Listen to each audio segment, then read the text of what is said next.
जय हिंद दोस्तों। 100 शब्द प्रति मिनट डिक्टेशन स्टार्ट। पिछले कुछ सालों से देश भर में होने वाले चुनावों के दौरान मतदाताओं का समर्थन हासिल करने के लिए राजनीतिक दलों की ओर से जिस तरह के लुभावने वादे किए जाने लगे हैं, उसे लेकर अक्सर सवाल उठते रहे हैं।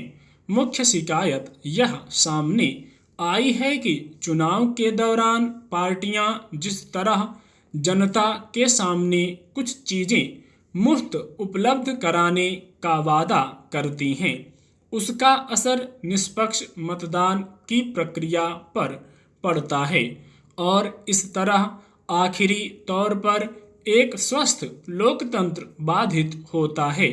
अब सुप्रीम कोर्ट ने इस पर उचित ही सवाल उठाते हुए केंद्र सरकार से यह स्पष्ट करने को कहा है कि चुनावों के दौरान राजनीतिक पार्टियों की ओर से मुफ्त में चीजें बांटने या ऐसा करने का वादा करने को वह कोई गंभीर मुद्दा मानती है या नहीं।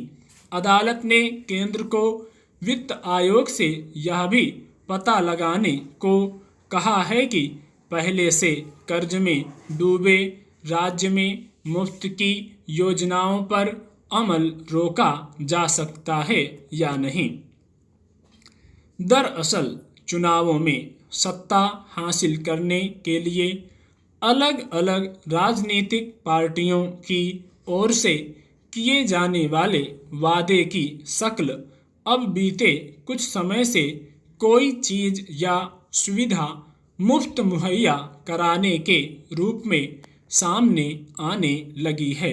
अगर एक पार्टी विद्यार्थियों को मुफ्त लैपटॉप देने का वादा करती है तो दूसरी बिजली और स्कूटी या गैस सिलेंडर। हालत यह हो गई है कि इस मामले में लगभग सभी पार्टियों के बीच एक होड़ जैसी लग गई है कि मुफ्त के वादे पर कैसे मतदाताओं से अपने पक्ष में लुभाकर मतदान कराया जा सके। कई बार सरकार बनने के बाद ऐसे वादे पूरा होने की राह देखते हैं तो कई बार इन पर अमल भी किया जाता है। सवाल है कि अगर कोई पार्टी केंद्र या किसी राज्य में सरकार बनने के बाद आम जनता को मुफ्त सुविधा या सामान मुहैया कराती है तो उसका आधार क्या होता है।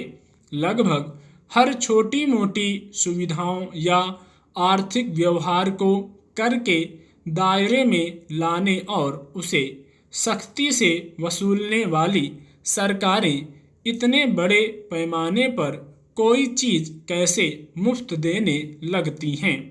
इसका एक अन्य पहलू यह है कि कुछ सुविधाएं या सेवाएं मुफ्त किए जाने से इतर सरकार क्या जनता से अन्य मदों पर कर नहीं वसूलती है।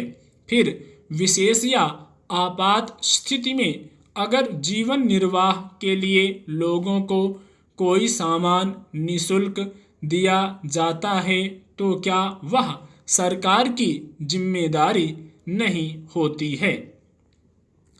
यह जग जाहिर है कि कई बार विकास से संबंधित किसी काम के समय पर पूरा नहीं होने को लेकर सरकारें कोष में धन की कमी और कर्ज के बोझ का रोना रोती हैं, लेकिन वहीं वे मुफ्त में लोगों को कोई सामान बांटने से लेकर बिजली या पानी जैसी योजनाएं चलाकर जनपक्षीय होने का दावा करती हैं। चुनावों के दौरान राजनीतिक दलों की ओर से वादे किए जाने पर पूरी तरह रोक लगाना इसलिए भी मुश्किल है कि लोकतांत्रिक ढांचे में मतदाताओं का समर्थन हासिल करने के लिए उन्हें जनता के सामने खुद को बेहतर पक्ष के रूप में पेश करना होता है। स्टॉप।